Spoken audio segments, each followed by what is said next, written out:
Capítulo 14.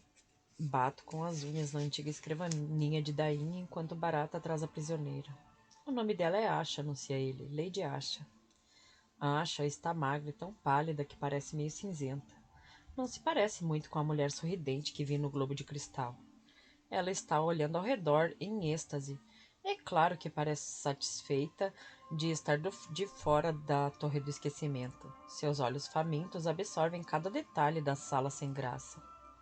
Qual é o crime dela? Pergunto, fingindo saber menos do que realmente sei. Espero que assim ela entre no jogo e me mostre mais. Barata grunhe e me acompanha. Ela foi consorte de Eldred, e quando ele se cansou dela, foi jogada na torre. Sem dúvida havia mais, mas só descobri que teve a ver com a morte de outra amante do grande rei, e de alguma forma com o envolvimento de Cardan. Que azar, lamento, indicando a cadeira na frente da minha mesa. A mesa na qual, há 5 longos meses, Cardan foi amarrado. Sente-se. Vejo as feições do grande rei nela. Eles têm as mesmas maçãs do rosto robustas e boca macia. Ela se senta e volta o olhar intenso para mim. Tenho uma sede gritante. Tem, é? Considera a Barata, lambendo o canto do lábio com a língua preta. Tenho um copo de vinho. Talvez um copo de vinho lhe caísse bem. Também estou com frio, continua ela, gelada até os ossos, gelada como o mar. Barata olha para mim. Fique aqui com nossa rainha das sombras e cuidarei disso. Não sei o que fiz para merecer o título tão extravagante e temo que tenha sido dado a mim como se daria um apelido pequeno a um troll enorme, mas ela não parece se impressionar. Barata sai e nos deixa sozinha. Meu olhar o segue por um momento, pensando em Bomba e no segredo dela. Eu me viro para Lady Asha. Você disse que conheceu minha mãe, lembro a ela, torcendo para fazê-la falar até eu conseguir descobrir como seguir em frente e chegar ao que realmente preciso saber. A expressão é de leve surpresa, como se estivesse tão distraída pelo ambiente que tivesse esquecido o motivo de estar ali. Vocês se parecem muito. Os segredos dela especifico. Você disse que sabia os segredos sobre ela. Por fim, Asha sorriu. Eva achava tedioso ter que ficar sem tudo da vida antiga. Ah, foi divertido no começo estar no reino das fadas. Sempre é, mas eles acabam ficando com saudades de casa. Nós atravessávamos o mar, escondidas para estar entre mortais e pegar coisinhas de que ela sentia falta. Barras de chocolate gordurosos, perfume, meia calça. Isto foi antes de Justin, claro. Justin e Eva. Eva e Justin. Minha mãe e meu pai. Meu estômago dá um nó pensar neles como duas pessoas que Asha conheceu melhor do que eu. Claro, ecoou mesmo assim. Ela se inclina para a frente, por cima da mesa. Você se parece com ela. Você se parece com os dois. E você se parece com ele, penso. Você ouviu a história, imagino, prossegue Asha, que um deles ou os dois mataram uma mulher e queimaram o corpo para esconder de Madoc o desaparecimento de sua mãe. Eu poderia contar sobre isso, poderia contar como aconteceu. Eu trouxe você aqui justamente para isso, admito, para você poder me contar tudo o que sabe. E depois me jogar de volta na torre? Não, minhas informações têm preço. Antes que eu possa responder, a porta se abre e Barata entra carregando uma bandeja com queijo, um pão escuro e uma xícara fumegante de vinho com especiarias. Ele está com uma capa sobre os ombros. Depois de botar a comida na mesa, a coloca sobre ela como um cobertor. Algum outro pedido? Pergunta ele. Eu estava chegando nesta parte, declaro. Liberdade, anuncia ela. Quero ficar longe da Torre do Esquecimento e quero passagem livre para Smor, Iswell e Smir. Mais do que isso, quero que você prometa que o grande rei de Elfame nunca vai saber de minha libertação. Eldred está morto, digo, não preciso se preocupar. Eu sei quem é o grande rei, constata ela com rigidez, e não quero ser descoberta por ele quando estiver livre. Barata ergue as sobrancelhas. No silêncio, Lady Asha toma um grande gole do vinho e morde um pedaço de queijo. Passa pela minha cabeça que Cardan provavelmente sabe para onde a mãe foi enviada. Se não fez nada para tirá-la de lá, nada para vê-la desde que virou grande rei, é tudo intencional. Penso no garoto no globo de cristal e na expressão de adoração que ele fez para ela e me pergunto o que mudou. Quase não me lembro de minha mãe, mas faria muita coisa para vê-la novamente, mesmo que só por um momento. Me conte algo de valor, declaro, e vou pensar na questão. Então, não receberei nada hoje? Questiona ela. Nós não te alimentamos e trajamos com suas próprias roupas? Mais ainda, você pode dar uma volta pelo jardim antes de voltar para a torre. Sentir o aroma das flores e a grama sob os pés, proponho. Mas me mas quero me fazer bem clara. Não estou suplicando por lembranças reconfortantes nem histórias de amor. Se você tiver alguma coisa melhor para me dar, talvez eu encontre algo para lhe oferecer. Mas não pense que preciso de você. Ela fez beicinho. Muito bem. Uma bruxa apareceu nas terras de Madoc quando sua mãe estava grávida de Vivienne. A bruxa era dada a profecias e adivinhava o futuro em cascas de ovo. E sabe o que ela disse? Que a filha de Eva estava destinada a ser uma arma melhor do que Justin seria capaz de forjar. Vivi? Pergunto. A filha dela, repete Asha. Ela deve ter pensado na que carregava na barriga na ocasião. Talvez tenha sido por isso que foi embora, para proteger a filha do destino. Mas ninguém pode fugir do destino. Estou em silêncio, a boca aberta. A mãe de Cardan toma outro gole de vinho. Não vou mostrar nada do que sinto. Ainda é pouco, digo, mantendo-me concentrado na esperança de que a informação que vou soltar consiga chegar a Balequim, na esperança de ter encontrado um caminho para superá-lo. Se pensar em algo melhor, pode me enviar uma mensagem. Nossos espiões monitoram os bilhetes que entram e saem da Torre do Esquecimento, normalmente no momento em que as mensagens são passadas para o palácio. O que você enviar, seja para quem for, se sair da mão do guarda, nós veremos. Vai ser fácil me avisar se sua memória encontrar algo mais valioso. Com isso, me levanto e saio da sala. Barata me segue até o corredor e bota a mão no meu ombro. Por um longo momento fica parado, sem dizer nada, tentando organizar os pensamentos. Ele balança a cabeça. Fiz algumas perguntas a ela no caminho para cá. Parece que Lady Asha amava a vida no palácio, era apaixonada pela atenção do grande rei. Se regozijava com as danças, cantorias e vinho. Cardan foi largado para ser amamentado por uma gatinha preta cujos bebês nasceram mortos. Ele sobreviveu à base de leite de gato? Pergunto surpresa. Barata me olha, como se não tivesse entendido a história. Depois que ela foi levada para a torre, Cardan foi enviado para Balequim, diz ele. Penso novamente no globo que vi no escritório de Eldred, em Cardan usando trapos, olhando em busca de aprovação para a mulher que estava na minha sala, e a aprovação só vinha quando ele era horrível. Um príncipe abandonado, amamentado por leite de gato e crueldade, que vagava pelo palácio como um fantasminha. Penso em mim, encolhida em uma torre na mansão Hollow, vendo Balequim enfeitiçar um mortal para abater em seu irmão mais novo, por ser um péssimo espadachim. Leve-a de volta para a torre, ordena a Barata. Ele levanta as sobrancelhas. Não quer ouvir mais sobre seus pais? Ela tem satisfação demais em contar coisas que sabe. Vou conseguir as informações sem negociar tanto. Além do mais, plantei mais de uma semente importante. Agora só tenho que ver se vai crescer. Ele abre um sorrisinho. Você gosta, não é? De fazer joguinho conosco. De puxar suas cordinhas e nos ver dançar. Você quer dizer os feéricos? Imagino que também gostaria com os mortais, mas você tem prática com a gente. Ele não fala com um tom de reprovação, mas a sensação é de estar sendo alfinetada. E talvez alguns de nós ofereçam um gostinho especial. Ele me olha por cima do nariz curvado, de goblin até eu responder. Era para ser um elogio? Com isso, Barata abre um sorriso de verdade. Não é um insulto. Capítulo 15. Os vestidos que Taren mandou fazer chegam no dia seguinte. Caixas dele, junto com casacos e jaquetinhas práticas, calças de veludo e botas altas.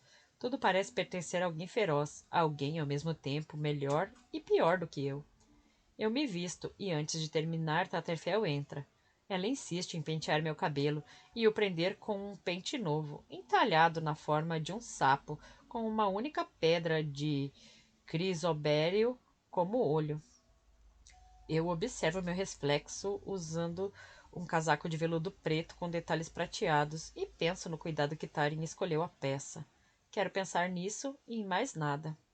Uma vez, ela disse que me odiava um pouco por ser testemunha de sua humilhação com os nobres. Eu me pergunto se esse não é o motivo por eu ter tanta facilidade em esquecer o que aconteceu com Loki, porque ela presenciou, e sempre que a vejo me lembro de como é ser feita de idiota. Mas quando olho para minhas roupas novas, penso em todas as coisas boas que advêm de alguém conhecer você bem o bastante para entender suas esperanças e medos. Posso não ter contado a Taryn todas as coisas horríveis que fiz e as habilidades terríveis de que adquiri, mas ela me vestiu como se estivesse contando. Com minhas roupas novas, sigo para a reunião do conselho, convocado às pressas, e os ouço debater se Nicásia levou a mensagem irritada de Cardan para Orlag, e se peixes podem voar. Quem inicia essa discussão é Fala. Não importa se ela levou a mensagem ou não, declara Madoc. O grande rei deixou sua posição bem clara. Ele não vai se casar.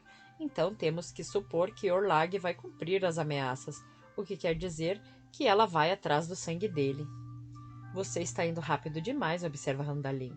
Não deveríamos considerar que o trabalho talvez ainda esteja valendo?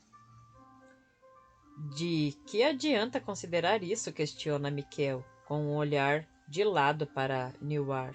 As cortes Uncelle não sobrevivem de desejos. A representante Celle repuxa a boquinha de inseto. As estrelas dizem que essa é uma época de grande agitação, revela Bafém.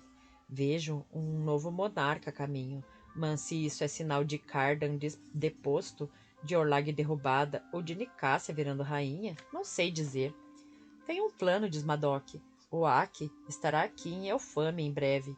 Quando Orlag enviar seu pessoal atrás dele, pretendo pegá-la. Não, eu me manifesto, surpreendendo todo mundo, atraindo seus olhares. Você não vai usar Oak como isca. Madoc não parece ofendido pela minha manifestação. Pode parecer que isso é que estou querendo fazer. Por que é? Olho para ele com raiva, lembrando todos os motivos para não querer que Oak seja grande rei com Madoc como regente. Se Orlag planeja caçar Oak, é melhor sabermos quando ela vai atacar, em vez de esperar que haja. E a melhor forma de saber é criando uma oportunidade.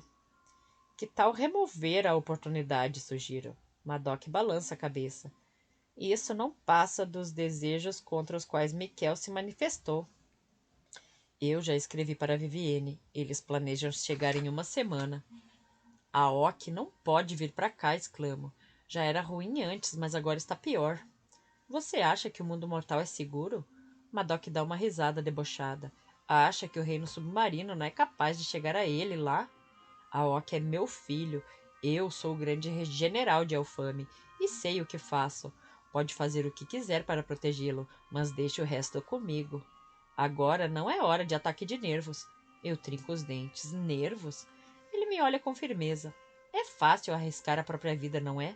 Aceitar o perigo, mas um estrategista precisa às vezes botar os outros em risco também. Até quem amamos. Ele me olha com intensividade, talvez para me lembrar de que já o envenenei. Pelo bem de Elfame. Mas mordo a língua de novo. Não vou chegar a lugar nenhum com essa conversa na frente do conselho, principalmente porque não tenho certeza de que esteja certa. Preciso descobrir mais coisas sobre o plano do reino submarino e preciso que seja rápido. Se houver alguma alternativa, além de botar Oak em risco, pretendo encontrá-la. Randalin tem mais perguntas sobre a guarda pessoal do grande rei. Madoc quer que as cortes inferiores enviem mais do que a cota habitual de tropas. Newar e Miquel fazem objeções. Deixo que as palavras ocupem minha mente para tentar controlar meus pensamentos. Quando a reunião termina, recebo um papel com 2 mensagens. Uma de Vivi, enviada ao palácio, solicitando que eu vá até lá e acompanhei ela, Oaki e Heather, a Elfame para o casamento de Taren em um dia, antes mesmo do que foi sugerido por Madoc. A segunda é de Cardan, me convocando para a sala do trono. Falo um palavrão baixinho e me preparo para sair. Randalin segura minha manga. Jude, diz ele, me permita lhe dar um conselho. Penso se ele vai me repreender. O Senescal não é só a voz do grande rei. Fala, você também é a mão dele. Se não gosta de trabalhar com o general Madoc, encontre um novo grande general que não tenha cometido traição previamente. Eu sabia que Randalin costumava se desentender com Madoc em reuniões de conselho, mas não fazia ideia de que queria eliminá-lo. Mas confio nele tanto quanto confio em Madoc. Um pensamento interessante, respondo, de um jeito que espero que seja neutro, antes de escapar dali. Cardan está sentado, reclinado, de lado quando entro, uma perna descansando por cima do braço do trono. Foliões sonolentos ainda festejam no salão, em volta de mesas ainda cheias de delícias. O cheiro de terra remexida e vinho derramado paira no ar. Quando estou indo na direção da plataforma, vejo Taren dormindo em um tapete. Tem um garoto pixie que não conheço dormindo ao seu lado. As asas altas de libélula tremendo de vez em quando, como se nos sonhos ele estivesse voando. Loki está bem acordado, sentado na beirada da plataforma, gritando com os músicos. Frustrado, Carnal se mexe e bota as pernas no chão. Qual é o problema aqui? Um garoto com a parte inferior de servo dá um passo à frente. Reconheço-o da festa da lua do caçador, quando ele tocou. A voz treme quando fala. Perdão, vossa majestade. É minha lira, que foi roubada. E o que estamos debatendo? Pergunta Cardan. Uma lira? Ou está aqui, ou não está mais, não é? Se estiver sumida, que o flautista toque. Ele roubou. O garoto aponta para um dos músicos, o que tem o cabelo parecido com grama. Cardan se vira para o ladrão com a testa franzida de impaciência. A minha lira tinha cordas feitas do cabelo de lindos mortais que morreram tragicamente jovens, diz o feérico de cabelo de grama. Demorei décadas para montar, e não foi fácil de manter. As vozes mortais cantavam com lamento quando eu tocava. Com seu perdão, meu rei, poderia ter feito até você chorar. Cardan faz um gesto impaciente. Você já acabou de se gabar? Qual é a importância disso? Não perguntei sobre o seu instrumento, só sobre o dele. O férico de cabelo de grama parece corar, a pele ficando um tom mais escuro de verde, que suponho que não seja a cor de sua pele, mas de sangue. Ele pegou na véspera, se justifica, apontando para o garoto servo. Depois disso, ficou obcecado e só descansou quando a destruiu. Eu peguei a lira dele como recompensa, pois, embora seja inferior, eu tenho que tocar alguma coisa. Você devia punir os dois, opina Loki, por trazerem uma questão tão trivial para o grande rei. Bem, Cardan se vira para o garoto, que alegou primeiro que sua lira tinha sido roubada. Devo dar meu julgamento? Ainda não, lhe rogo, pede o garoto servo, as orelhas tremendo de nervosismo. Quando toquei a lira dele, as vozes dos que morreram, cujos cabelos foram as cordas, falaram comigo. Eles eram os verdadeiros donos da lira. E quando a destruí, eu os estava salvando. Eles estavam presos, sabe? Cardan se senta no trono e inclina a cabeça para trás com frustração, deixando a coroa torta. Basta, diz. Vocês dois são ladrões e nenhum é muito bom. Mas você não entende o tormento, a gritaria. O garoto servo aperta a mão sobre a boca ao lembrar que estava na presença do grande rei. Você nunca ouviu falar que a virtude é uma recompensa por si só? Pergunta Cardan, com uma voz agradável. Isto é porque não tem outra recompensa nela. O garoto mexe os cascos no chão. Você roubou uma lira e sua lira foi roubada em seguida, declara Cardan suavemente. Há uma certa justiça nisso. Ele se vira para o músico com cabelo de grama. E você resolveu o problema com as próprias mãos. Então só posso concluir que foi resolvido de forma satisfatória. Mas vocês dois me irritam. Me deem esse instrumento. Os dois pareceram insatisfeitos, mas o músico de cabelo de grama se aproxima e entrega a lira a um guarda. Cada um de vocês vai ter a chance de tocar. e quem tocar mais docemente fica com ela, pois a arte é mais do que virtude ou vício. Subo os degraus devagar, enquanto o garoto servo começa a tocar. Eu não esperava que Cardan se importasse a ponto de ouvir os músicos, e não consigo decidir se a avaliação dele é brilhante ou se ele é só um babaca. Tenho medo de estar novamente interpretando o que quero que seja verdade em suas ações. A música é poderosa e vibra na minha pele até os ossos. Vossa Majestade, digo, mandou me chamar? Ah, sim. O cabelo de asa de corvo cai sobre um olho. Então, estamos em guerra? Por um momento, acho que ele está falando sobre nós. Não, informo, pelo menos não até a próxima lua cheia. Não se pode lutar contra o mar, diz Loki filosoficamente. Cardan dá uma risadinha. Podemos lutar contra qualquer coisa, mas vencer é uma questão bem diferente, não é verdade, Jude? Jude é uma verdadeira vencedora, responde Loki com um sorriso. Ele olha para os músicos e bate palmas. Basta, o outro. Como Cardan não contradiz o mestre da esbórnia, o garoto servo entrega com relutância a lira para o férico de cabelo de grama. Uma nova música se espalha pela colina, uma melodia forte que acelera meu coração. Você estava de saída, digo para Loki. Ele sorri. Estou muito à vontade aqui, retruca ele. Não deve ter nada que você tenha para dizer ao rei que seja tão pessoal e particular.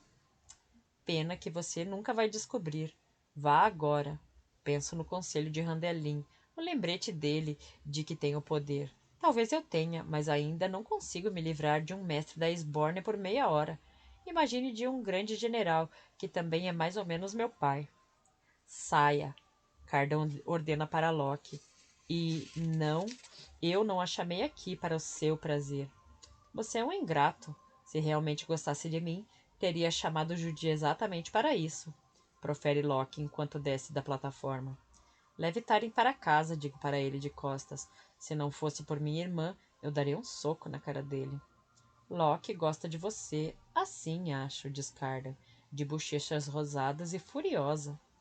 Eu não ligo para o que ele gosta, retruco com desprezo. Você parece não ligar para muita coisa. A voz dele soa seca, e quando olho em sua direção não consigo interpretar seu rosto. Por que estou aqui? Pergunto. Ele descruza as pernas na lateral do trono e se levanta. Você, aponta para o garoto servo, hoje é seu dia de sorte. Leve a lira. Cuidem para que nenhum dos dois chame minha atenção de novo. Quando o garoto servo se curva e o férico de cabelo de grama amarra a cara, Cardan se vira para mim. Venha. Ignoro a postura despótica com dificuldade e o sigo para trás do trono e para fora da plataforma, até uma portinha na parede de pedra, meio escondida por ela. Nunca estive naquele lugar. Cardan puxa a planta para o lado e entramos. É uma salinha claramente elaborada para encontros íntimos e amorosos. As paredes são cobertas de musgo com pequenos cogumelos cintilantes, lançando uma luz pálida sobre nós. Tem um sofá baixo, no qual as pessoas poderiam se sentar ou se reclinar, dependendo da situação pedisse. Estamos sozinhos de uma forma que não ficamos há muito tempo, e quando ele dá um passo na minha direção, meu coração dá um pulo. Cardan ergue as sobrancelhas. Meu irmão me mandou uma mensagem. Ele tira um papel do bolso. Se quiser salvar seu pescoço, venha me visitar e bote uma coleira na sua senescal. E então, começa ele, me entregando o papel, o que você andou fazendo? Solto um suspiro de alívio. Não demorou para a Lady Asha passar a informação que dei a ela para Balequim, e também não demorou para Balequim agir. Um ponto para mim. Impedi que você recebesse umas mensagens, admito. E decidiu não mencioná-las. Cardan me olha sem nenhum rancor particular, mas também não exatamente satisfeito. Assim como não me contou sobre os encontros de Balequim com Orlag, nem os planos de Nicásia para mim. Olha, claro que Balequim quer te ver, digo, tentando redirecionar a conversa para longe da lista infelizmente incompleta de coisas que não contei a ele. Você é irmão dele, que ele abrigava na própria casa. É a única pessoa com poder de libertá-lo e que pode realmente fazer isso. Achei que se você estivesse com humor misericordioso, Poderia falar com ele quando quisesse. Não precisava de pedidos. E o que mudou? Pergunta Cardan, balançando o papel para mim. Agora ele parecia irritado. Por que tive permissão de receber isso? Eu dei a ele uma fonte de informação, confesso. Uma que é possível que eu comprometa. E tenho que responder esse bilhetinho? Ordene que ele seja trazido até você acorrentado. Pego o papel da mão de Cardan e o enfio no bolso. Eu fiquei interessado em saber o que ele acha que pode conseguir de você com um pouco de conversa. Principalmente porque Balequim não sabe que você está ciente das conexões dele com o reino submarino. Cardan aperta os olhos. A pior parte é que estou enganada. Enganado de novo agora. Enganado por omissão. Escondendo de minha fonte de informação. A que posso comprometer é a mãe dele. Pensei que você quisesse que eu fizesse isso sozinha. Tenho vontade de dizer. Pensei que eu tinha que governar e você tinha que ser feliz e que era para ser só assim. Desconfio de que ele vá tentar gritar comigo até eu dar o que ele quer, diz Cardan. Talvez seja possível provocá-lo até que deixe alguma coisa escapar. Possível, não provável. Faço que sim. E a parte planejadora de meu cérebro, apurada, com jogos de estratégia, me oferece uma jogada. Nicásia sabe mais do que está dizendo. Faça com que ela diga o resto e use isso contra Balequim. Sim, bem, acho que não seria politicamente conveniente esmagar os polegares da princesa do mar. Olho para ele de novo, para a boca macia e as maçãs do rosto proeminentes, para a beleza cruel de seu rosto. Não esmague polegares, você. Vá até Nicásia e encante. Ele ergue as sobrancelhas. Ah, pare com isso, digo, o plano surgindo na minha mente enquanto falo. Um plano que odeio tanto quanto sei que vai ser eficiente. Você está com cortesãs penduradas no seu pescoço praticamente toda vez que te vejo. Eu sou o rei. Elas viviam penduradas em você bem antes disso. Estou frustrada por ter que explicar isso. Não é possível que ele não seja ciente da reação dos feéricos a ele. Cardan fez um gesto de impaciência. Você quer dizer quando eu era um mero príncipe? Use suas artimanhas, fala exasperada e constrangida. Sei que você tem algumas. Ela te quer. Não deve ser tão difícil. As sobrancelhas do grande rei sobem ainda mais. Você está mesmo sugerindo que eu faça isso? Respiro fundo, porque me dou conta que terei que convencê-lo de que vai dar certo. E sei de uma coisa que talvez o convença. Foi Nicásia que atravessou a passagem e disparou na garota que estava te beijando, revelo. Você quer dizer que ela tentou me matar? Sinceramente, Judy, quantos segredos você está guardando? Penso na mãe dele de novo e mordo a língua. São muitos. Ela disparou na garota, não em você. Encontrou você na cama com outra pessoa, ficou com ciúmes e disparou 2 vezes. Infelizmente para você, mas felizmente para todo mundo, ela tem uma mira péssima. Agora, acredita que ela quer você? Não sei em que acreditar, rebate ele, claramente irritado. Talvez com ela, talvez comigo, provavelmente com as duas. Ela pensou em surpreender você na cama. Dê o que ela quer e arranque a informação de que precisamos para evitar a guerra. Ele anda na minha direção e chega tão perto que sinto seu hálito no meu cabelo. Você está me ordenando? Não, nego sobressaltada e sem conseguir encará-lo. Claro que não. Ele leva os dedos ao meu queixo e inclina minha cabeça para que eu olhe em seus olhos pretos, a fúria neles quente como carvão. Você só acha que eu deveria fazer isso. Que posso, que seria bom nisso. Muito bem, Judy. Me diga como se faz. Você acha que ela gostaria que eu me aproximasse assim? Que olhasse no fundo dos olhos dela?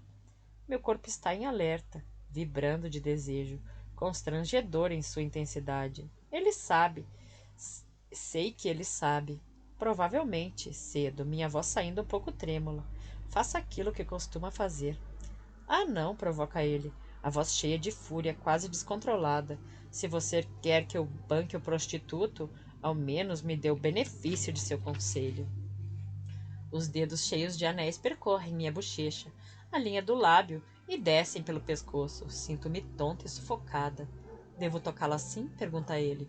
Os cílios baixos, as sombras cobrem o rosto e as bochechas, acentuando as feições. Não sei, digo, mas minha voz me trai. Sai tudo errado, agudo e sem fôlego. Ele encosta a boca na minha orelha e me dá um beijo. A mão desliza pelos meus ombros, me fazendo tremer. E depois assim? É assim que devo seduzi-la? Sinto sua boca formar as palavras na minha pele. Você acha que daria certo? Afundo as unhas na palma da mão para não me mover para perto dele. Meu corpo todo está tremendo de tensão. Acho. Ele leva a boca à minha e meus lábios se abrem. Fecho os olhos para não ver o que estou prestes a fazer. Meus dedos sobem até o emaranhado de cachos pretos. Ele não me beija, como se estivesse com raiva. O beijo é suave e ardente. Tudo fica mais lento, líquido e quente. Mal consigo pensar. Eu queria e também temia isso. E agora que está acontecendo, não sei como vou poder querer outra coisa. Nós cambaleamos até o sofá abaixo. Ele me reclina nas almofadas e eu o puxo para cima de mim.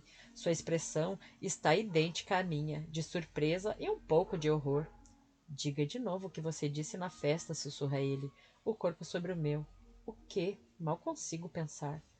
Que você me odeia, responde ele, a voz rouca. Diga que me odeia. Eu te odeio, repito as palavras, saindo como uma carícia. Eu falo de novo, sem parar. Uma litania, um encantamento, uma proteção contra o que realmente sinto. Eu te odeio, eu te odeio, eu te odeio. Ele me beija com mais intensidade. Eu te odeio, sussurro contra sua boca. Eu te odeio tanto que às vezes não consigo pensar em outra coisa. Ao ouvir isso, ele faz um som ronco e baixo. Uma das mãos desliza sobre minha barriga e acompanha o contorno de minha pele. Ele me beija de novo, como se estivesse caindo em um precipício, como uma avalanche, criando uma expectativa a cada toque, até que só haja desmoronamento e destruição à frente. Nunca senti nada parecido. Cardan começa a desdobrar meu gibão, e tento não ficar paralisada. Tento não demonstrar minha inexperiência. Não quero que ele pare. Parece um Géias. Tem todo o prazer sinistro de sair escondida de casa, toda a satisfação revoltante de roubar. Eu me lembro do momento antes de enfiar a lâmina na mão, impressionada com minha própria capacidade de autodestruição. Ele se inclina para tirar a jaqueta e tento tirar a minha. Ele me olha e pisca, como se estivesse no meio de uma neblina. Isto é uma ideia simplesmente péssima, observa ele, com um tom de surpresa na voz. É, concordo, tirando as botas. Estou de meia calça e acho que não existe jeito elegante de cheirar. Se existe, não encontro. Enrolada no tecido, me sinto tola. Percebo que posso fazer tudo parar agora. Posso pegar minhas coisas e sair, mas não o faço. Ele tira a camisa branca pela cabeça, com um único gesto elegante, revelando peles e cicatrizes. Minhas mãos estão tremendo. Ele as segura e beija meus dedos, uma espécie de reverência. Quero te dizer tantas mentiras, admite ele. Eu tremo, e meu coração salta quando a mão de Cardan percorre minha pele, uma delas deslizando entre minhas coxas. Espelho o movimento e abro com dificuldade os botões de sua calça. Ele me ajuda a tirá-la, a cauda envolvendo a própria perna e depois se curvando para envolver as minhas também, de forma suave como um sussurro. Estico a mão e passo pela barriga chapada. Não me permito hesitar. Minha inexperiência é óbvia. A pele do grande rei está quente debaixo da minha mão, dos meus calos. Seus dedos se movem com confiança demais. Sinto como se estivesse me afogando em sensações. Seus olhos estão abertos, observando meu rosto corado, minha respiração entrecortada. Tento me impedir de emitir ruídos constrangedores. É mais íntimo do que a forma como ele está me tocando. Ser olhada assim. Odeio o fato de ele saber o que está fazendo, e eu não. Odeio estar vulnerável. Eu me agarro a ele, minhas unhas afundando em suas costas, meus pensamentos girando, e a única coisa que sobra na minha cabeça que gosto mais dele do que jamais gostei de qualquer pessoa, e que de todas as coisas que Cardan já fez comigo, fazer com que eu goste tanto dele é de longe a pior. Capítulo 16. Uma das coisas mais difíceis de fazer como espiã, como estrategista ou mesmo como pessoa é esperar. Eu me lembro das aulas de fantasma, que me fazia ficar sentada por horas com uma besta na mão sem deixar minha mente vagar, esperando a chance para o disparo perfeito. Boa parte de vencer é esperar, mas a outra parte é acertar o alvo quando chegar a hora certa, liberar o impulso acumulado. Quando volto para meus aposentos, lembro a mim mesma disso. Não posso me dar ao luxo de me distrair. Amanhã preciso buscar Vivi e Oak no mundo mortal e pensar num plano melhor do que o de Madoc, ou numa forma de tornar seu plano mais seguro para Oak. Eu me concentro no que vou dizer a Vivi, em vez de pensar em Cardan. Não quero refletir sobre o que aconteceu entre nós. Não quero pensar em como os músculos dele se moveram, nem na sensação de sua pele, nem dos ruídos baixos que ele fez, nem no movimento daquela boca na minha. E não quero pensar na força que precisei usar para morder meu próprio lábio para ficar quieta, nem no quanto ficou óbvio que eu nunca tinha feito as coisas que nós fizemos, assim como as que não fizemos. Cada vez que penso, afasto a lembrança com o vigor possível. Afasto junto a enorme vulnerabilidade que sinto, a sensação de ter sido exposta até meus mais sensíveis nervos. Não sei como vou encarar Cardan de novo sem me comportar como uma boba. Se não posso resolver o problema do reino submarino nem o de Cardan, talvez eu possa resolver alguma outra coisa.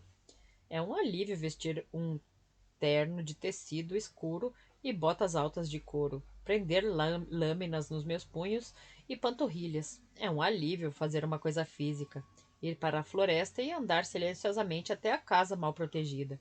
Quando um dos residentes entra, minha faca chega a seu pescoço mais rápido do que ele consegue falar.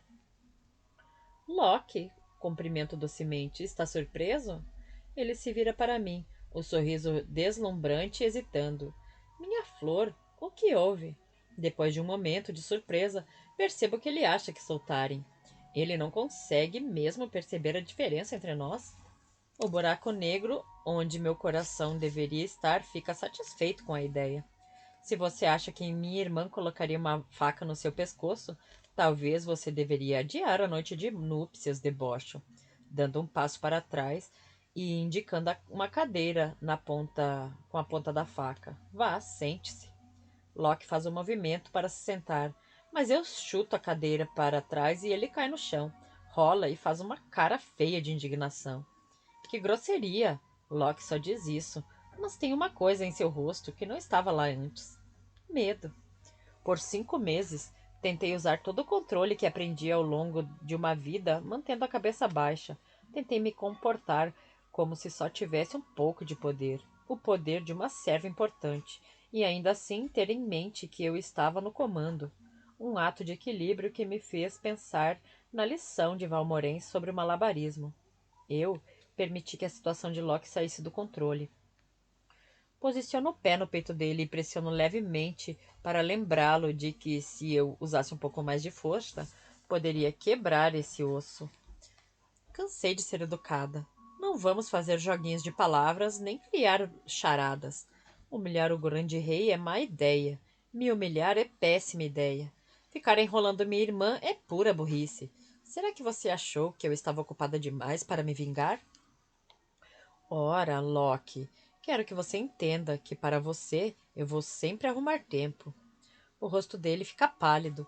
Ele não sabe como me interpretar agora. Sabe que já esfaqueei Valéria, mas não imagina que eu matei, nem que matei mais alguém depois disso. Não faz ideia de que me tornei espiã e depois mestre dos espiões. Até a luta de espadas com Taren foi uma coisa sobre a qual ele só ouviu falar. Tornar você a rainha da euforia foi uma brincadeira. Loki tenta se justificar, olhando para mim do chão com uma espécie de carinho nos olhos de raposa, um sorrisinho no canto da boca, como se quisesse que eu sorrisse para ele. Pare com isso, Jude. Me deixe levantar.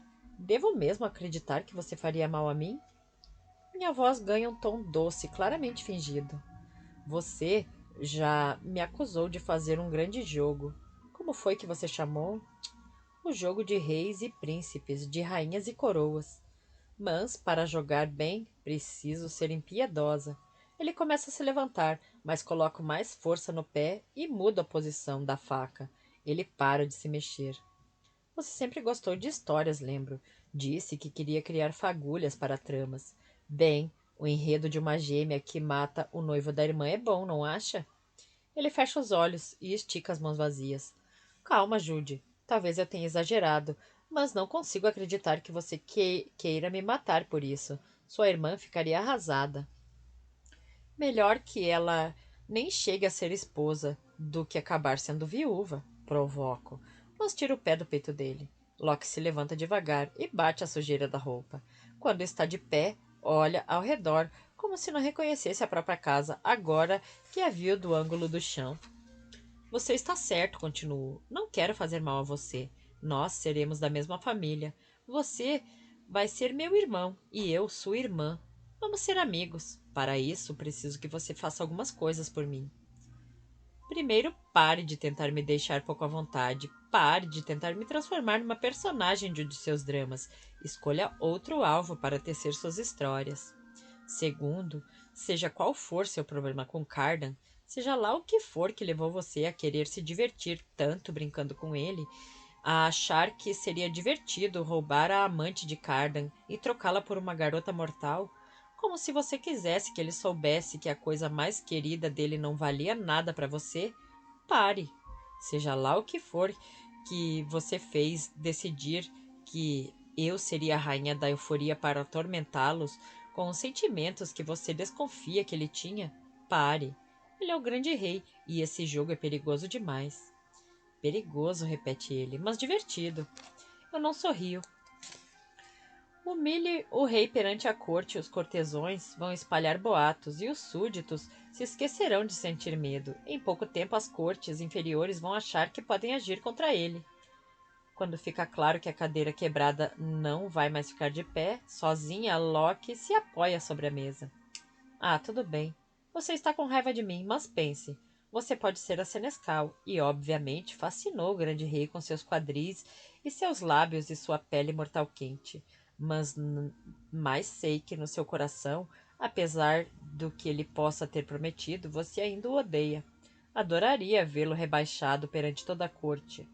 Ora, se não estivesse vestida com trapos e sido motivo de risadas, é provável que me perdoasse por tudo o que fiz, já contra você só por elaborar isso. Você está enganado, sorrio. Informo. Ele sorri. Mentirosa. Mesmo que eu gostasse, precisa terminar. Locke parece estar aliviado, avaliando o quanto eu estou falando sério e do que sou capaz. Tenho certeza de que está vendo a garota que levou para casa e que beijou e enganou. Ele está questionando, provavelmente não pela primeira vez, como dei a sorte de ser transformado em senescal, como consegui botar as mãos na coroa de Elfame para orquestrar que meu irmão a colocasse na cabeça de Cardan. A última coisa é a seguinte: você vai ser fiel a Taren depois que vocês se casarem. Se você quiser ter outros amantes, é melhor que ela esteja com você quando acontecer, e é melhor que esteja envolvida. Se você não for divertido para todo mundo, não vai acontecer. Ele me olha sem entender. Você está me acusando de não ligar para sua irmã? Pergunta ele. Se eu realmente acreditasse que você não liga para Taren, nós não estaríamos tendo esta conversa.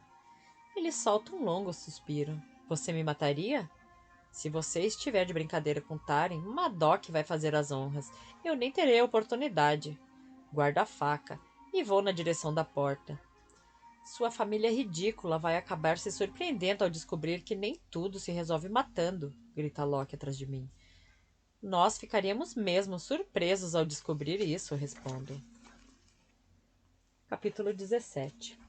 Nos 5 meses em que Vivi e Oak estiveram longe, só visitei o mundo mortal em 2 momentos. Uma vez para ajudá-los a arrumar o apartamento, e outra para uns queijos e vinhos que Heather fez no aniversário de Vivi. Neste dia, Taren e eu ficamos sentadas constrangidas na ponta de um sofá, comendo queijo com azeitonas oleosas, ganhando pequenos goles de cira de garotas universitárias, porque éramos jovens demais para beber. Meus nervos ficaram à flor da pele a noite toda, imaginando que problemas estavam acontecendo na minha ausência. Madoc tinha enviado um presente para Vivi. Taren o carregou fielmente pelo mar. Um prato dourado de sal, que nunca ficava vazio. Era só virá-lo que ficava cheio de novo. Achei o presente irritante, mas Heather apenas riu, como se fosse um brinquedinho com fundo falso. Ela não acredita em magia. Como Heather vai reagir ao casamento de Taren, ninguém sabe. Eu só espero que Vivienne a tenha alertado sobre pelo menos uma parte do que vai acontecer. Senão a notícia de que sereias são reais vai chegar junto com a notícia de que sereias querem nos pegar. E eu acho que tudo, de uma vez, não é uma forma ideal de se ouvir essa notícia. Depois da meia-noite, Barata e eu atravessamos o mar em um barco feito de corredeiras de rio e hálito. Carregamos uma leva de mortais que estavam cavando aposentos novos para a Corte das Sombras, tirados de suas camas no mundo humano logo depois do crepúsculo. Serão devolvidos antes do amanhecer, quando acordarem. Vão encontrar moedas de ouro espalhadas nos lençóis e dentro dos bolsos. Não ouro feérico que se dissipa como pétalas de dente de leão, mas ouro de verdade. Pagamento de um mês inteiro por uma única noite roubada. Podem me achar cruel por permitir isso, mas ainda por ordenar que fosse feito. E talvez eu seja mesmo, mas eles fizeram uma barganha, mesmo não entendendo com quem. E posso jurar que, além do ouro, a única coisa que fica com eles quando acordam é a exaustão. Não vão se lembrar da viagem para Elfame e não serão trazidos para cá de novo. Na viagem de volta, os mortais ficam sentados quietos no barco, perdidos em sonhos enquanto o movimento do mar e o vento nos leva adiante. No céu, Boca de Leão nos acompanha, procurando problemas. Olho para as ondas e penso em Nicásia. Imagino mãos com membranas nas laterais da embarcação. Imagino os feéricos do mar subindo a bordo. Não se pode lutar contra o mar, disse Loki. Espero que ele esteja enganado. Perto da margem, eu saio do barco, piso na água gelada, que alcança minhas panturrilhas, pedras negras debaixo dos pés, e passo por elas, deixando o barco se desfazer quando a magia de Barata cessa. Boca de Leão parte para leste para procurar futuros trabalhadores. Barata e eu colocamos cada mortal na cama, às vezes ao lado de um amante adormecido, que tomamos cuidado de não acordar enquanto cobrimos tudo de ouro.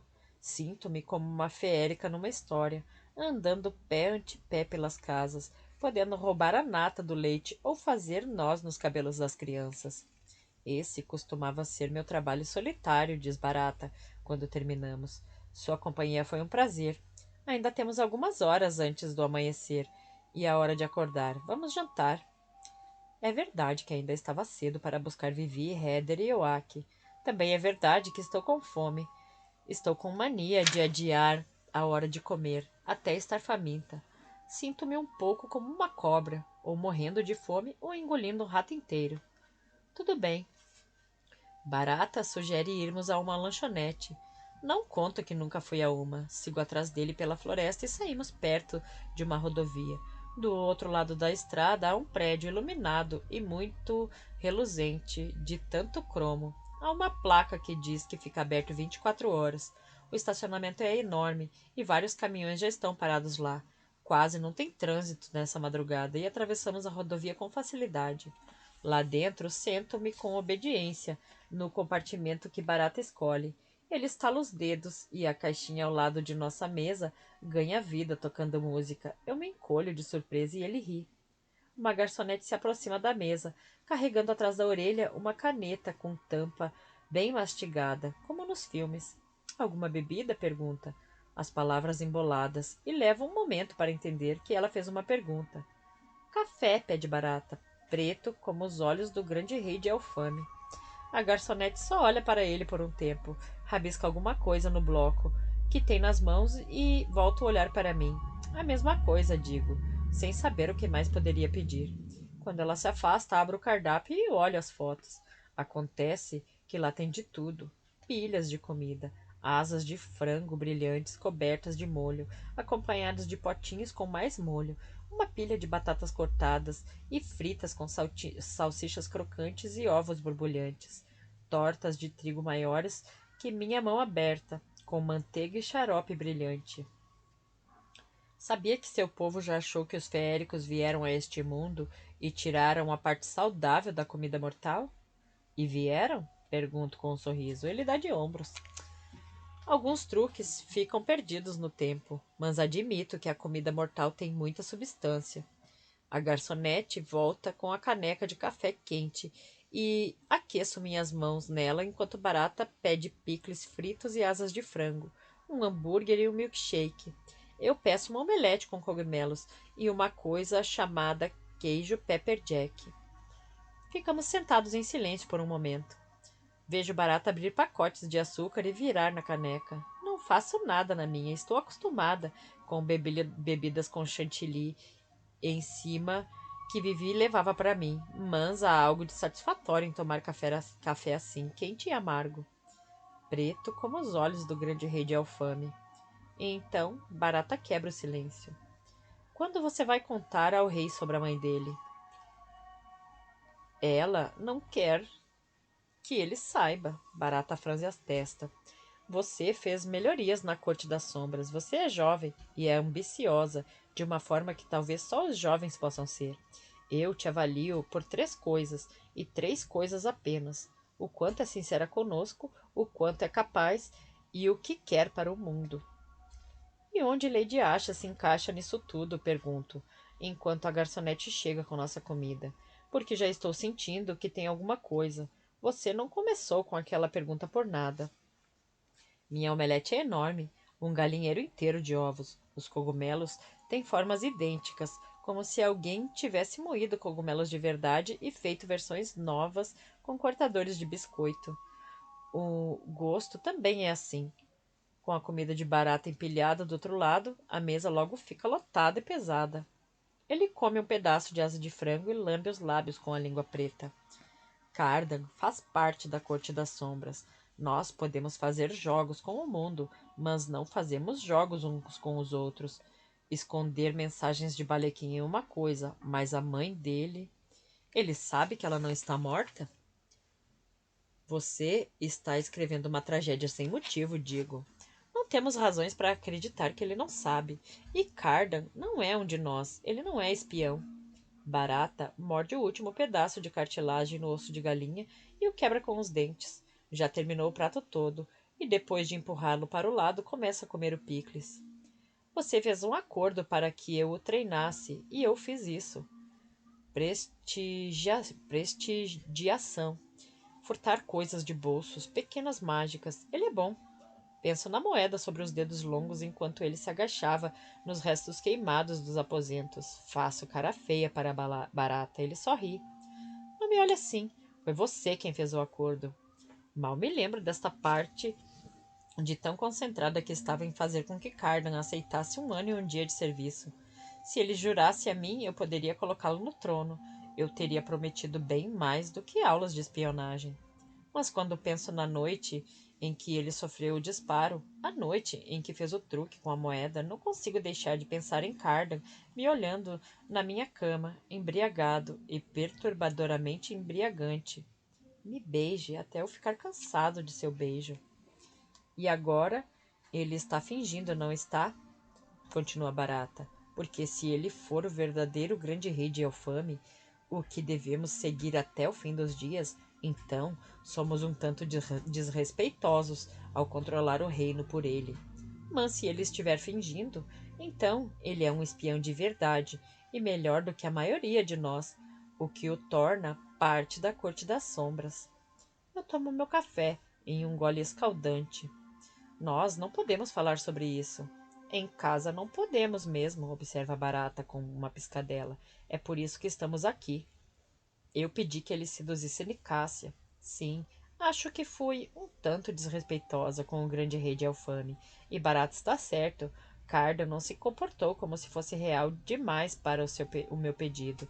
Este não foi o motivo para ele se ofender.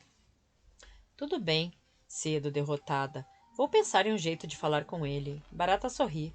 A comida é boa, não é? Às vezes sinto falta do mundo mortal, mas, para o meu bem ou para o mal, meu trabalho em Elfame ainda não acabou. Espero que seja para o bem, brinco, e dou uma mordida no bolinho frito de batata ralada que veio com minha omelete. Barata ri. Ele está tomando milkshake, os pratos vazios empilhados de um lado. Ele levanta a caneca em uma salvação. Ao triunfo do bem, mas não antes de termos o nosso. Quero perguntar uma coisa, falo, batendo com a caneca na dele, sobre Bomba. Deixe Bomba fora disso, pede ele, me observando. E se puder, deixe-a fora de seus planos contra o reino submarino também. Sei que você está sempre se metendo em problemas, como se não tivesse medo do perigo. Mas, se arriscar alguém ao seu lado, escolha uma criatura menos atraente. Inclusive você, pergunto. Seria bem melhor, concorda ele. Porque você a ama? Barata franze a testa para mim. E se amasse? Você mentiria para mim sobre minhas chances? Não, eu começo a dizer, mas ele me interrompe. Eu amo uma boa mentira. Ele se levanta e deixa saquinhos de moedas prateadas na mesa. Amo ainda mais uma boa mentirosa, o que é bom para você. Mas algumas mentiras não precisam ser contadas. Mordo o lábio, incapaz de dizer mais nada sem revelar os segredos de Bomba. Depois da lanchonete, nós nos separamos, os dois com ervas de Santiago no bolso. Eu observo Barata ir, pensando nas coisas que disse sobre Cardan. Estava tentando tanto não pensar nele como grande rei de Elfame, que simplesmente não me perguntei se ele se considerava o grande rei. E se não se considerava, se isso significava que ele se via como um dos meus espiões, então. Sigo para o apartamento de minha irmã. Embora no passado eu tenha vestido roupas mortais para andar pelo shopping e tenha tentado me comportar naturalmente, descobri que chegar ao Maine de gibão e botas de montaria atrai alguns olhares, mas não causa nenhum medo de que eu tenha vindo de outro mundo. Talvez eu esteja voltando de uma feira medieval, uma garota sugere quando passo por ela. Ela foi há alguns anos antes e gostou muito da justa. Comeu uma coxa grande de peru e experimentou o hidromel. Sobe a cabeça, eu digo a ela. E ela concorda. Um homem idoso com um jornal comenta que devo estar fazendo uma peça de Shakespeare no parque. Uns sujeitos numa escada gritam que o Halloween é em outubro. Os féricos, sem dúvida, aprenderam essa lição há muito tempo. Eles não precisam enganar os humanos. Os humanos enganam a si mesmos. É com isso em mente que atravesso o gramado cheio de dentes de leão e subo a escada até a porta de minha irmã e bato. Heather a abre. O cabelo rosa foi retocado para o casamento. Por um momento ela parece surpresa, provavelmente pela minha roupa, mas sorri e abre a porta. Oi!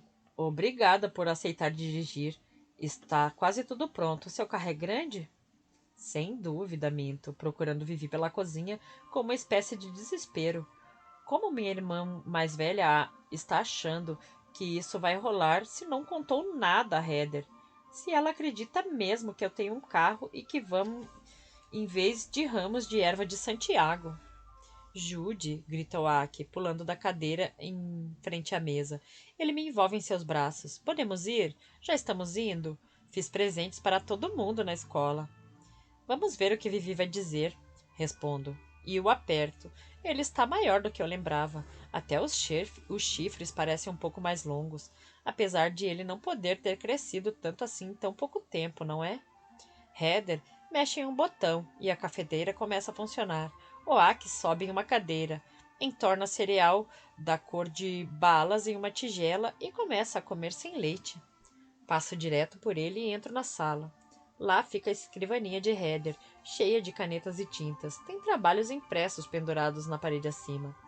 Além de fazer quadrinhos, Heather trabalha por meio período em uma fotocopiadora para ajudar a pagar as contas. Ela acredita que Vivi também tem um emprego, o que pode não ser ficção.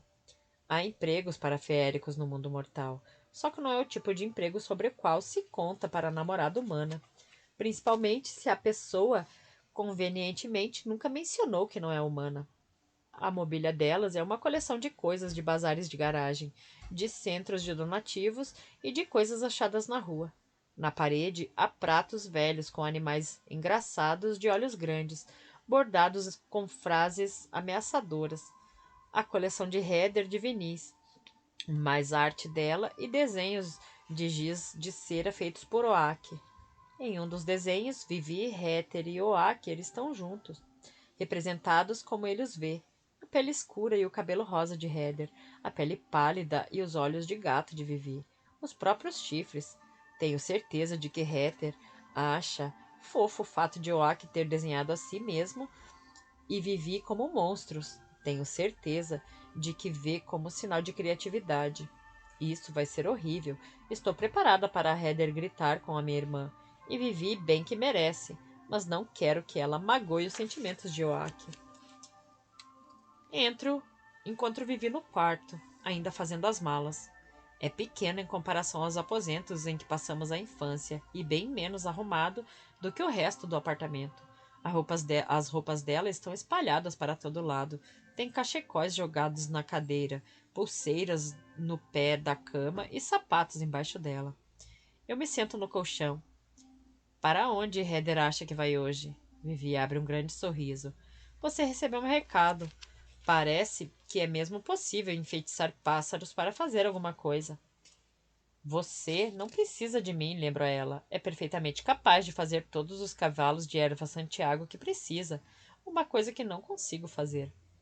Heather acha que vamos ao casamento de minha irmã Taren, o que é verdade, em uma ilha na costa do Maine, o que também é verdade. Está vendo? Nenhuma mentira foi contada. Começo a entender por que foi convocada. E quando ela quis dirigir, você disse que sua irmã viria buscar vocês. Bom, ela achou que haveria uma barca, e eu não podia concordar nem discordar disso, diz Vivi, com a sinceridade jovial que sempre admirei e que também sempre me espantou. E agora você vai ter que contar a grande verdade, ressalto. Ou eu tenho uma proposta. Não conte, fique adiando, não vá ao casamento. Madoc avisou que você diria isso, diz ela, franzindo a testa. É perigoso demais, por motivos complicados com os quais você não se importa.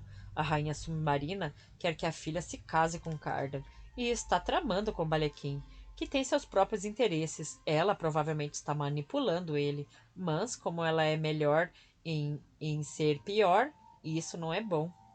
Você está certa, reconhece Vivi. Eu não ligo, política é chato. O Ak está correndo perigo, tento. Madoc quer usá-lo como isca. Sempre há perigo, diz Vivi, jogando um par de botas em cima de uns vestidos amassados. O reino das fadas é uma ratoeira cheia de perigos. Mas se eu deixar que isso nos afaste, como vou poder olhar para a cara de meu pai, cabeça dura?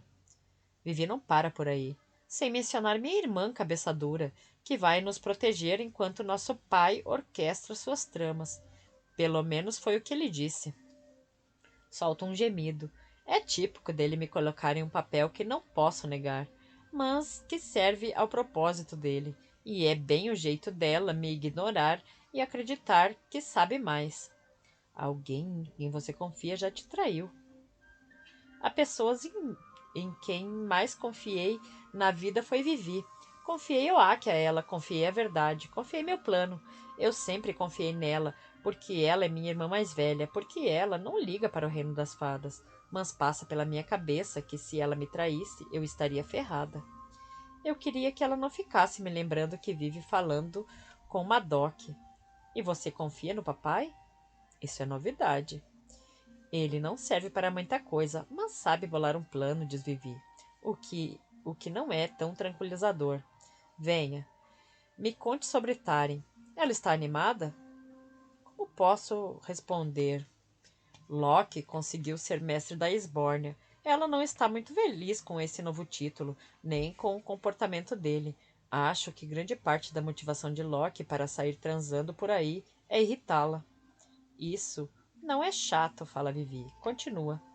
Heather entra no quarto com 2 xícaras de café. Nós paramos de falar enquanto ela entrega uma para mim e uma para Vivi. Eu não sei como você gosta, então fiz igual ao Davi, diz ela. Toma um gole, está muito doce. Já tomei muito café naquela manhã, mas tomo mais mesmo assim. Preto como os olhos do grande rei de Alfame. Heather encosta na porta. Acabou de fazer as malas? Quase. Vivi verifica a mala e acrescenta um par de galochas. Então olha ao redor, como se pensando no que mais poderia enfiar lá dentro. Heather franze a testa. Você vai levar isto tudo para uma semana? Só a camada de cima é de roupas. Por baixo estão coisas para atarem, que são difíceis de conseguir na ilha. Você acha que o que estou pensando em usar está bom? Entendo que Heather está preocupada, pois ela não conhece minha família. Ela acredita que nosso pai é severo. Ela nunca nem tem ideia. Claro, responde Vivi. Então olha para mim. É um vestido prateado lindo. Use o que quiser. De verdade, interfiro, pensando que vestidos e trapos e nudez, tudo é aceitável no reino das fadas. Ela está prestes a ter problemas bem maiores. Vamos logo, não queremos ficar presas no trânsito. Apressa Heather e sai de novo. Na sala, ouça-a falando com Oak, perguntando se ele quer leite. Então, diz Vivi, você estava dizendo? Solta um longo suspiro e indico a porta com a xícara de café arregalando os olhos. Vivi balança a cabeça. Anda logo, você não vai conseguir me contar nada quando chegarmos lá.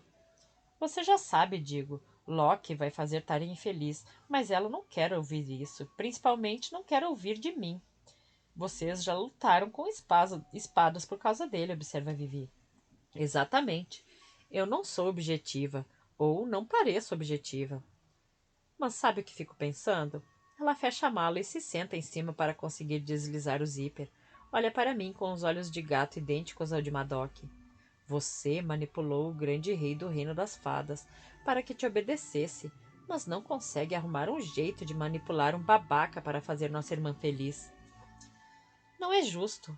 Tenho vontade de gritar. A última coisa que fiz antes de ir até a casa de Vivi foi ameaçar Loki, mandar que ele não fizesse mal a Taren depois que eles se casassem, senão ele se veria comigo.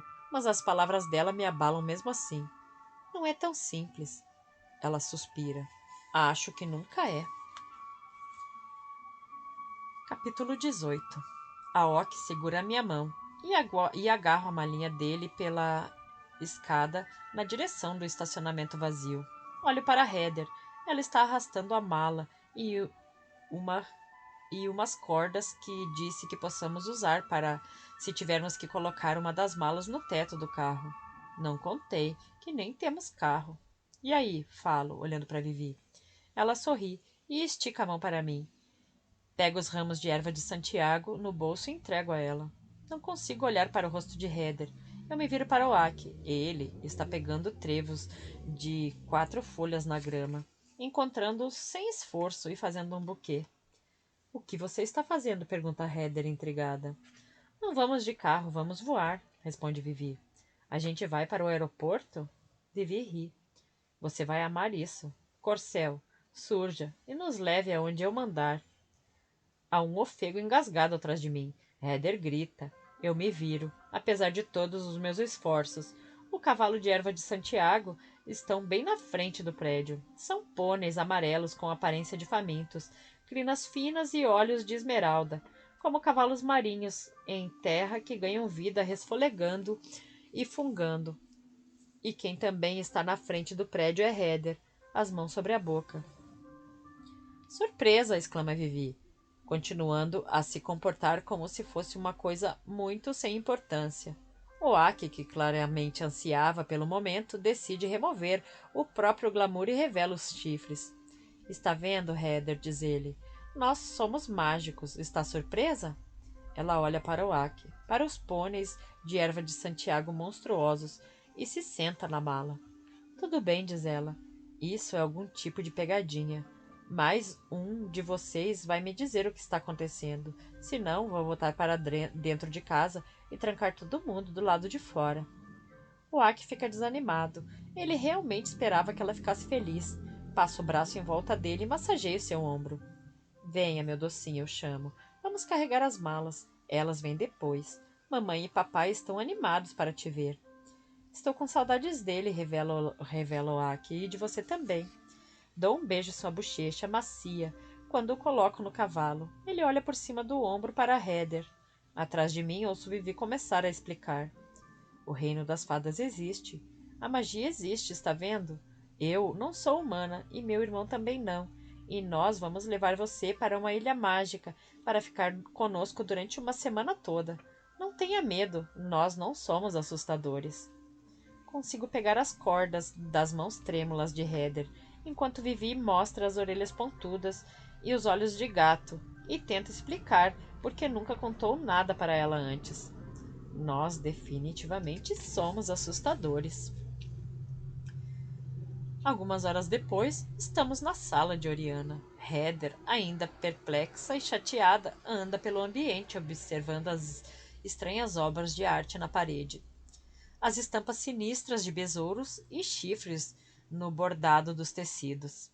O Aki está sentado no colo de Oriana, deixando que ela o aninhe nos braços como se ele fosse novamente um bebê. Os dedos pálidos mexem em seu cabelo, e ela acha curto demais. E ele conta uma história longa e confusa sobre a escola e como as estrelas são diferentes no mundo mortal, e como é o gosto de creme de amendoim. Dói um pouco assistir porque Oriana não deu a luz ao Aki, assim como não deu a Taren e eu, mas ela é claramente mãe de Oaki, enquanto se recusou firmemente a ser a nossa. Vivi tira presentes da mala, sacos de grão de café, brincos de vidro no formato de folhinhas, lata de doce de leite. Heather anda até mim. Então é tudo real? Bem, bem real, confirmo.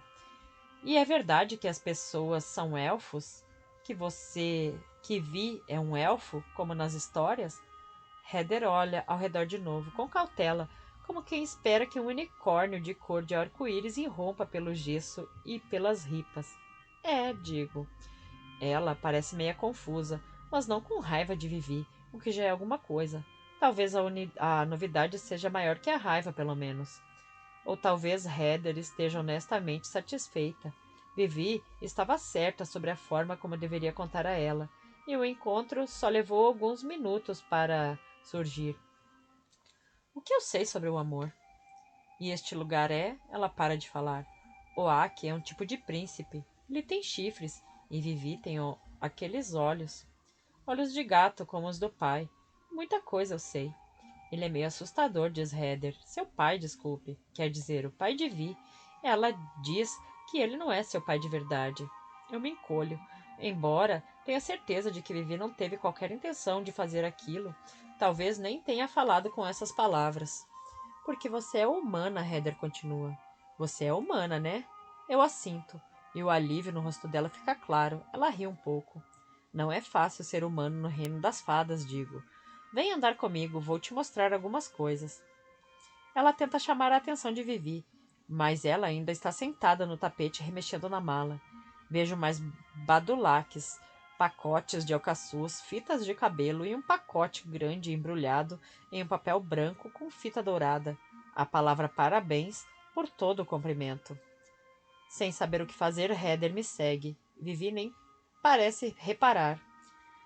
É estranho estar de volta à casa onde passei a infância. É tentador subir a escada e abrir a porta do meu antigo quarto para ver se ainda tem algum sinal meu lá. É tentador entrar no escritório de Madoc e remexer nos papéis dele, como a espiã que sou. Mansigo para o gramado, na direção do estábulo. Heather respira fundo. Os olhos dela estão atraídos para as torres visíveis atrás das árvores. Vi. Falou sobre regras? Pergunto, enquanto andamos.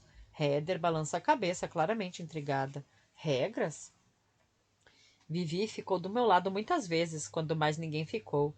Então sei que ela se importa. Ainda assim, parece cegueira voluntária não perceber as dificuldades que Taren e eu enfrentamos como mortais, o cuidado que tivemos que ter e o cuidado que Heather precisa ter enquanto estiver aqui. Ela disse que eu devia ficar junto dela, diz Heather, provavelmente vendo a frustração no meu rosto e querendo defender Vivi, que eu não deveria sair andando com ninguém da família. Eu balanço a cabeça. Não é só isso. Escute. Os feéricos podem enfeitiçar as coisas para que pareçam diferentes do que são. Podem mexer com a sua cabeça, te encantar, te persuadir a fazer coisas que você normalmente não faria. E tem a maçã eterna, a fruta feérica. Se provar, a única coisa em que vai conseguir pensar é em comer mais. Eu pareço Oriana falando. Heather está me olhando com horror e possivelmente descrença. Fico me perguntando se foi longe demais. Tento de novo, com um tom um pouco mais calmo. Estamos em desvantagem aqui. Os feéricos não envelhecem, são imortais e mágicos, e não gostam muito de humanos. Portanto, não baixe a guarda, não faça barganhas e leve algumas coisas específicas com você o tempo todo. Sorvas secas e sal. Tudo bem. Ao longe, vejo 2 sapos mágicos de Madoc no gramado, sendo cuidados por lacaios. Você está aceitando tudo muito bem, eu digo. Eu tenho 2 perguntas. Alguma coisa em sua voz ou na forma como se mexe me faz perceber que talvez esteja sendo mais difícil do que pensei. 1. O que é sorva seca? E 2. Se o reino das fadas é o que você diz, por que você mora aqui? Eu abro a boca, mas volto a fechá-la. É minha casa, digo por fim. Não precisa ser, rebate ela. Se Vi pode ir embora, você também pode. Como falou, você não é um deles. Venha até a cozinha, peço. Então mudo o caminho para casa. Quando entramos, Heather fica hipnotizada pelo caldeirão enorme e grande o suficiente para nós duas nos banharmos dentro. Ela olha para os corpos depenados de perdizes na bancada, ao lado da massa aberta para fazer torta. Vou até o pote de vidro de ervas e tiro algumas sorvas secas. Pego um fio grosso usado para costurar o recheio dentro das galinhas e um pedaço de pano de embrulhar queijo para fazer uma trouxinha. Deixe isso no seu bolso ou no sutiã, oriento. Carregue com você o tempo todo enquanto estiver aqui. Isso vai me deixar segura? Pergunta Heather. Um pouco mais segura, digo, costurando um saco de sal. Polvilhe isso quando for comer. Não esqueça. Obrigada. Ela segura meu braço e me aperta de leve. Nossa, isso não parece real. Sei que deve soar ridículo. Estou parada na sua frente, sinto o cheiro das ervas e do sangue naquelas aves esquisitas. Se você enfiasse aquela agulha em mim, provavelmente doeria. Mas, mesmo assim, não parece real. Apesar de agora todas as desculpas evasivas que Vivi deu para não responder coisas de vida normal, como em que escola fez o ensino médio, fazem sentido. Mas quer dizer que o mundo está de cabeça para baixo. Quando eu estava lá no shopping, no apartamento de Heather, a diferença entre eles e nós pareceu tão enorme que não imagino como Heather está digerindo tudo. Nada do que você disser vai parecer ridículo para mim, falo. O olhar dela, ao observar a fortaleza, ao inspirar o ar no fim da tarde, está cheio de interesse e esperançoso. Tenho uma lembrança desconfortável de uma garota com pedras nos bolsos e fico desesperadamente aliviada por Heather estar disposta a aceitar o mundo dela sendo virado de cabeça para baixo. Na sala, Vivi sorri para nós. Judy levou você para fazer o grande passeio? Eu fiz um talismã para ela, digo, meu tom deixando claro que quem deveria ter feito isso era ela. Que bom, responde Vivi com alegria, porque é necessário bem mais do que um tom meio irritado para incomodá-la quando as coisas estão saindo como ela quer. Oriana me disse que você não tem aparecido muito. Sua briga com o querido papai parece ser bem séria.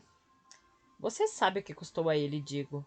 Fique para o jantar. Oriana se levanta, pálida como um fantasma, e me encara com seus olhos de rubi. Madoc ia gostar, e eu também. Não posso, respondo, mas lamento de verdade não poder. Já fiquei mais tempo do que deveria aqui, mas vejo vocês no casamento. As coisas sempre são super dramáticas por aqui, diz Vivi para Heather. Épicas. Todo mundo age como se estivesse saindo de um filme de assassinato. Heather olha para Vivi como se talvez ela também tivesse saído de um filme. Ah! Exclama Vivi, enfiando a mão na mala de novo e tirando outro pacote molengo embrulhado com uma fita preta. Você pode levar isso para Cardan? É um presente de parabéns por ser rei. Ele é o grande rei de Elfame, repreende Oriana. Não importa se vocês brincaram juntos. Você não pode chamá-lo como chamava quando eram crianças. Fico parada com a expressão idiota por um momento. sem pegar o pacote. Eu sabia que Vivi e Cardan eram amigos. Afinal, foi Vivi quem contou a Taren sobre a cauda, depois de tê-la visto quando eles estavam nadando juntos com uma das irmãs dele. Eu só tinha esquecido. Jude, chama Vivi. Acho melhor você entregar pessoalmente, digo isso e fujo de minha antiga casa antes de Madoc voltar e eu ser tomada de nostalgia. Passo pela sala do trono, onde Cardan está sentado de frente para uma das mesas baixas, a cabeça inclinada na direção de Nicásia. Não consigo ver o rosto dele, mas vejo a dela quando inclina a cabeça para trás rindo, exibindo o pescoço comprido. Ela parece incandescente de alegria, a atenção de Cardan sendo a luz na qual a beleza dela brilha mais. Ela o ama, me dou conta com um certo incômodo. Ela o ama e o traiu com Locke e agora está morrendo de medo de ele nunca mais a amar de novo. Cardan passa os dedos pelo braço dela e para no punho. Eu me lembro vividamente do sentimento daquelas mãos em mim. Minha pele se aquece com a lembrança, um rubor que começa no meu pescoço e se espalha. Me beija até eu ficar cansado do seu beijo, disse ele. E agora se esbaldou nos meus beijos. Agora certamente está cansado deles. Odeio vê-lo com Nicásia. Odeio pensar nele tocando em Nicásia. Odeio que esse plano seja meu. Que eu não tenha de quem sentir raiva além de mim mesma. Sou uma idiota. A dor fortalece, disse Madoc uma vez, me fazendo erguer uma espada repetidas vezes. Acostume-se com o peso. Eu me obrigo a não assistir mais. Vou me encontrar com Vuciber para coordenar a escolta de Balequim até o palácio para a audiência com Cardan. Em seguida, vou para a Corte das Sombras e recebo informações sobre cortesãos. Ouço boatos de Madoc, que Madoc está reunindo forças como se estivesse se preparando para uma guerra que ainda espero evitar. Envio 2 espiões às cortes inferiores, com o maior número de jovens não jurados, para ver o que conseguem descobrir. Falo com Bomba sobre Grimsen, que fez um broche com uma pedra que permite que Nicásia conjurasse asas finas e voe. O que você acha que ele quer? Pergunto. Elogia os lisonjas, diz Bomba. Talvez encontrar um novo patrocinador. Talvez ele não se importasse de se ganhar um beijo. Você acha que ele está interessado em Nicásia por causa de Orlag ou por ela mesma? Bomba dá de ombros. Ele está interessado na beleza de Nicásia e no poder de Orlag. Grimsen foi para o exílio com o primeiro Elder King. Acredito que na próxima vez que for jurar lealdade, vai estar muito seguro do monarca a quem se jurar. Ou talvez ele não queira jurar lealdade nunca mais, pondero, determinada a fazer uma visita a ele. Grimsen escolheu morar e trabalhar na antiga forja que Cardan deu a ele, apesar de estar coberta de roseiras e não no melhor estado. Há uma linha fina de fumaça subindo na chaminé quando me aproximo. Bato 3 vezes e espero. Alguns momentos depois ele abre a porta e deixa sair uma onda de calor forte o suficiente para me fazer dar um passo para trás. Eu te conheço, diz ele. Rainha da euforia, admito, falando de uma vez. Ele ri e balança a cabeça. Eu conheci seu pai mortal. Ele fez uma faca para mim uma vez. Viajou até Firefold para perguntar o que eu achava. E o que você achou? Fico me perguntando se isso foi antes de Justin chegar a Elfame, antes de minha mãe. Ele tinha talento. Falei que se ele treinasse por 50 anos, talvez fizesse a lâmina mais incrível já feita por um homem mortal. Falei que se ele treinasse por 100 anos, talvez fizesse uma das melhores lâminas de todas.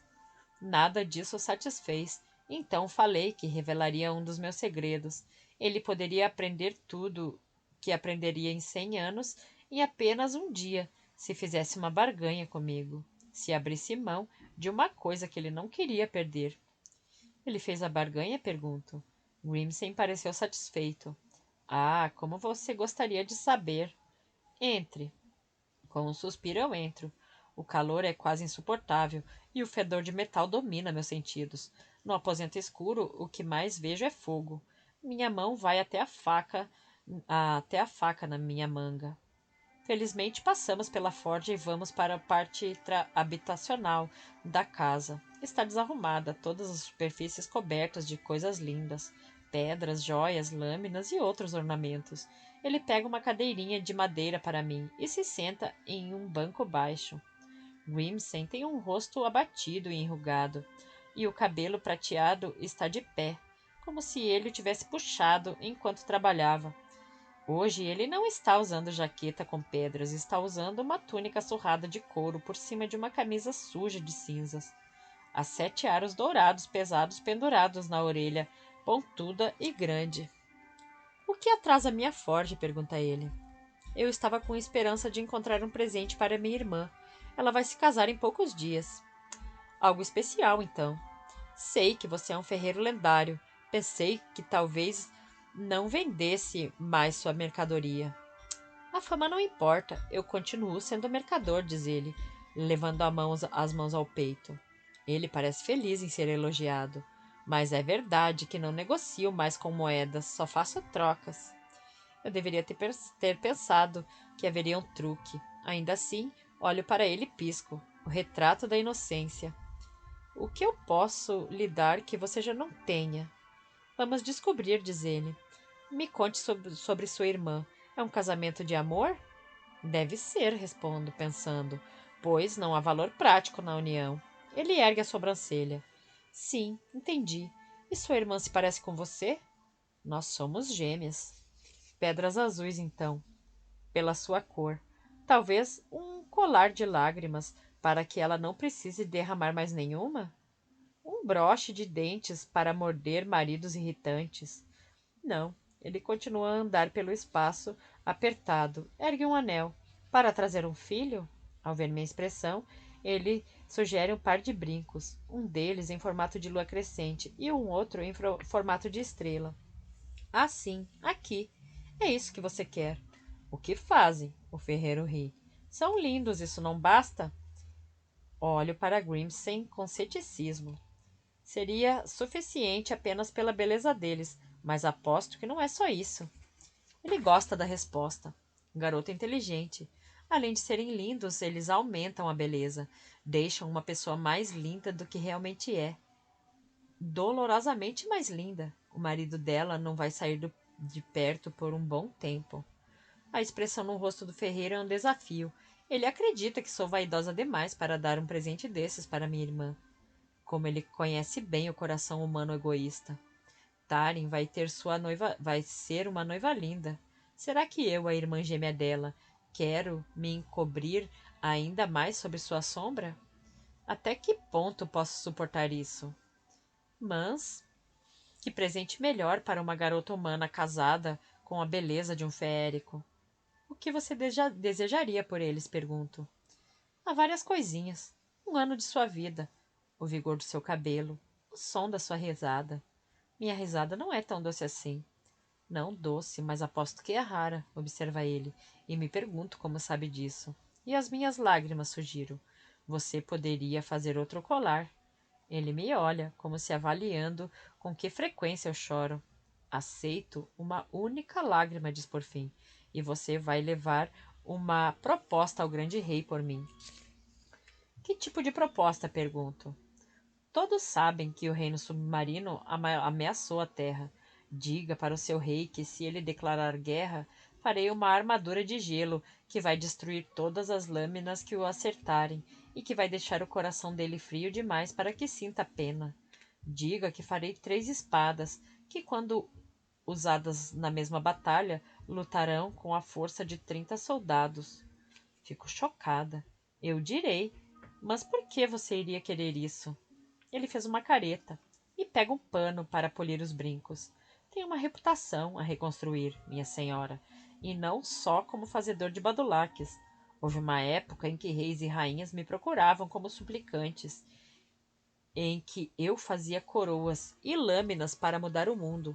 Está ao alcance do grande rei restaurar minha fama, e está ao meu alcance aumentar o poder dele. E o que acontece se ele gostar do mundo como é? Pergunto. Sem mudanças, ele riu baixinho. Então, farei para você um vidrinho capaz de suspender o tempo. A lágrima é retirada do canto do meu olho com um sifão comprido. Em seguida vou embora, levando os brincos de Taren e mais perguntas. Nos meus aposentos, levo os brincos às minhas orelhas. Mesmo no reflexo do espelho, percebo meus olhos límpidos e luminosos. Minha boca parece mais vermelha. Minha pele cintila, como se eu estivesse acabado de sair do banho. Eu os embrulho antes que eu mude de ideia.